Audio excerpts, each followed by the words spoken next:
Ошто уюшкан кылмыштуу топтун мүчөсү Баңгиза сатып жүргөн жеринен кармалды. Бюджеттин мыйзам долбоорлору биринчи окууда кабыл алынды. Кыргызстанда 491 адам ипотекалык насыя алды. Алдыда мына ушул жана башка жаңылыктардын топтому менен түз эфирде тааныша аласыздар. Сиздер менен мен Асель Бусурманкул кызы.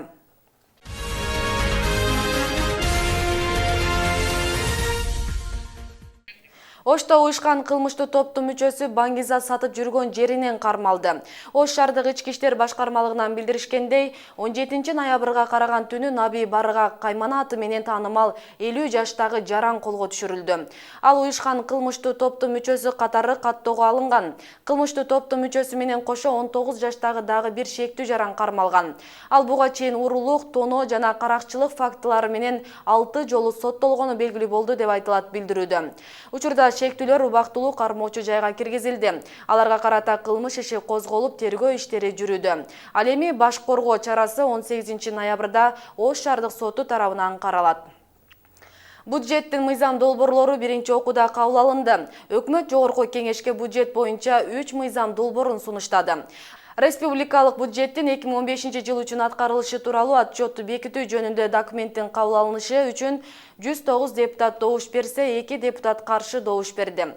2016, 2017, 2018 жылдарга божомолу жөнүндө документи үчүн 107 депутат добуш берсе, 4 каршы добуш берди. 2017 жылга республикалык бюджети жана 2018-2019 жылдарга божомолу жөнүндө финансылык документине 107 депутат макул деп добуш берсе, 4 депутат каршы болду. Жыйынга премьер-министр Сооронбай Жээнбеков баш болгон өкмөттүн бардык мүчөлөрү катышты жана ал депутаттардын финансылык документтер боюнча жазуу жана ооз-эки түрдө түшкөн сын пикирлери эске алынары тастыкталды.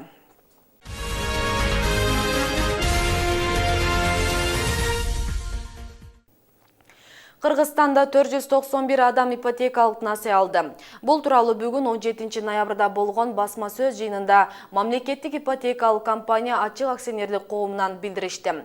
Анда айтылгандай, 16 ноябрга карата берилген насыянын жалпы суммасы 563 миллион сомду түздү. Орточо алганда мамлекеттик ипотекалык алуучулардын кирешеси 30 миң сомдун тегерегинде. Насыянын эң жогорку суммасы 3 миллион сом. Бул сумма 15 жылга алгачкы төлөмгө жараша жылына 10-12% менен берилет. Эң аз дегенде жарандар сатып алып жаткан турак жайдын 10% алгачкы төлөм катары төлөшү керек.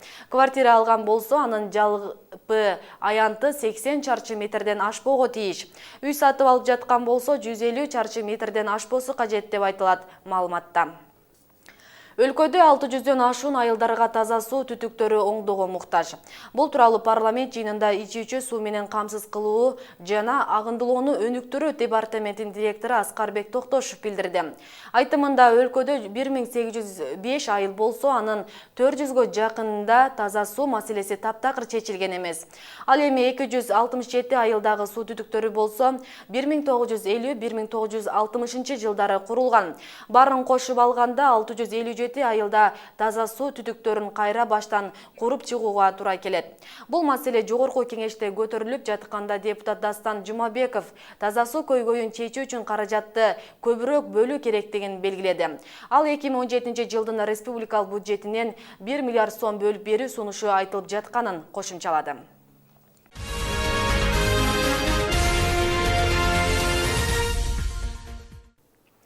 Жаңы дайындалган өкмөт түзүмү расмий ишке кирди. Өкмөттүн структурасы мурунку калыбында калганы менен курамы өзгөрдү. 12 министрликтин 6-о, 4 вице-премьердин биринде жетекчилик алмашты. Эми жаңы дайындалган өкмөт мурда кабыл алынган программанын улантуучулугун сактап, башталган иштерди аягына чыгарууга басым жасайт. Ага кошумча эле өлкөнү өнүктүрүүнүн орточо жана узак мөөнөттүк стратегиясын иштеп чыгууга киришет. Жаңы кызмат орунду элеген аткаминерлердин иш планы тууралуу Гүлзара Бакаеванын материалында. Жаңы түзүлгөн өкмөт курамын Сооронбай Жээнбеков жетектеп келди. Агалайык расмий ант берүү аз эми башталып, өкмөт курамы парламентте бекитилди. Булар ишеним жана биримдик программасы аркылуу өлкөнүн экономикасын өнүктүрүүнү багытташкан. Жаңыртылган программада өкмөт экономиканын орточо жана узак мөөнөттүк стратегиясын иштеп чыгат. Кыргыз Республикасынын премьер-министри кызматына киришип жатып, өз элиндин Кыргыз Республикасынын жогорку кеңешинин жана Кыргыз Республикасынын президентинин алдында Кыргыз Республикасынын конституциясын жана анын мыйзамдарын ыйык сактоого, өз милдеттеринди ак ниет жана берилип аткарууга жана Кыргызстандын элине кызмат кылууга ант беремин. Берген антымды бузган учурда Кыргыз Республикасынын мыйзамдарына ылайык жоопкерчилик тартууга даярмын.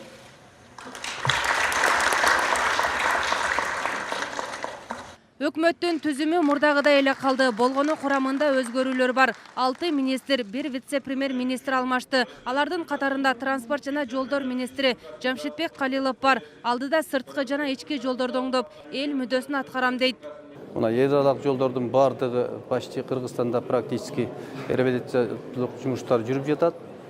Эми биз ошол эле эл аралык жолдор менен жана республикалык маанидеги жолдор менен чектелип калбастан сөзсүз ички жолдорго маанини бурабыз. Ал үчүн мен өзүмдүн пландарым бар. Ишиндеги кемчилдиктери үчүн айрым министрлер кызматынан алынса, кээ бирлери коалициялык көпчүлүктүн шартына ылайык фракциянын квотасын бошотушкан. Учурда белди бекем буп, башталган ишти илгерилетүү жаңы келген ар бир министрдин милдети. Өкмөттүн жаңы курамына чың ден соолук, кажыбас кайрат жана иштеринде албан ийгиликтерди каалап кетүүгө уруксат этиңиздер. Мамлекеттик сатып алуу боюнча мыйзамга ылайык ата мекендик ишкерлерди колдоо аркылуу өндүрүштү өнүктүрүүгө болот. Ал үчүн экспортко жаңы шарт түзүү керек. Ал аркылуу экономика алга жылат. Өкмөттүн жаңы программасына ылайык бир мамлекеттик орган ичиндеги окшош функциялар чогулат. Мындай чаралар мамлекеттик аппаратты камсыздоого, кеткен бюджеттин чыгымдарын оптималдаштырууга, көрсөтүлгөн кызматтардын сапатын арттырууга өбөлгө түзөт. Ошо жүлөк пулдардын размери, ошол баягы коомдогу эң баягы аяр коомдун ошо мүчөлөрүнө баягы жасалып жаткан ошол саясат чындыгында ошол максатына жетип жатабы, ошол үй бүлөлөргө кандайдыр бир жардамы тийип жатабы, жана ошо мамлекет тарабынан берилип жаткан акча чындыгында ошол адамдарга жетип атабы деген бул баягы чоң маселе да. Эми бул тарапта министрлик тарабынан акыркы жылдарда жакшынакай эле иш алынып келе жатат. Мына мен дагы ошону улантмакчымын. Мындай убадалар канчалык деңгээлде ишке ашат азырынча белгисиз. Анткени куру убадалар буга чейин бир канча жолу айтылып, жыйынтык көпчүлүктү канааттандырган эмес. Эске салсак, парламентте көпчүлүк коалиция тарагандыктан өкмөт отставкага кеткен. Президент көпчүлүк коалицияны түзүү укугун КСДП фракциясына берип, жаңы коалициянын катарына Кыргызстан жана Бирбол партиялары да кирген. Зара Бакаева, Жээнбек Сагыналиев, Ынтымак, Бишкек. Жалал-Абадта жол кырсыгынан каза болгондор күнү белгиленди. Анда көчөлөрдө патрулдук милиция кызматкерлери рейд жүргүзүшүп, сиренасы менен айдоочуларды жол эрежесин сактоого чакырышты. Ошондой эле мектеп окуучуларына да жол эрежелери үйрөтүлдү. Андан башка дагы өспүрүмдөргө байланышкан көңүл бургула балдар рейдтери да жүргүзүлүп жатат. Быйыл облус боюнча өспүрүмдөрдүн катышуусунда 145 жол кырсыгы катталып, былтыркыга салыштырмалуу 14%га өскөн. Ал эми жарата алгандар 24% көбөйгөн. Ар бир мектепте иш чаралар өткөрүлүүдө, өзүбүз ушу үйүттер менен биргеликте жаш өспүрүмдөрдүн эме катышуусунда жол кырсыгынын алдын алуу боюнча ушу жаш балдарды 1-класстан 6-класска чейин сабактарына өткөрүп атабыз. Атап кетсек, бул жаш өспүрүмдөр боюнча внимание дети, дагы крутой рейти жатат, тонировка, дагы көптөгөн ушундай рейдтер өткөрүлүп жатат. Бүгүн өлкөнүн көпчүлүк аймактарында кар жаашы күтүлүп жатат. Ушундай эле туруксуз аба ырайы 19-20 ноябрга чейин уланат. Бул күндөрү кээ бир райондордо жаан-чачындын катуу жаашы күтүлүп жатат. Зындарга жана бактарга суу кар жармашат. Кыргызгидрометтен билдиришкендей, унаа жолдор тайгак жана тоңголок болуп, толуу аймактарда кар күрткүсү күтүлөт. Мындан улам айдоочуларды аралыкты сактоого чакырышат. Батыштан соккон шамалдын ылдамдыгы секундасына 15-20 метрге чейин жетиши мүмкүн. Ал эми 21-23 ноябрда абанын температурасы төмөндөшү күтүлөт. Түнкүсүн Чүй, Талас облустарында 10-15 суук болсо, Ош, Жалал-Абад, Баткен облустарынын өрөөндөрүндө 5-10 градус суук болушу болжолдонуп жатат. Мындай туруксуз аба ырайы унаа энергетика жана коммуналдык кызматтардын ишин жана кышкы жайыттарды малды кармоону кыйындатат. Сиздер кабарлардын күндүзгү чыгарылышы менен тааныш болдуңуздар. Ушул жана башка жаңылыктарды Ынтымак Чекиткейи сайтынан дагы таба аласыздар.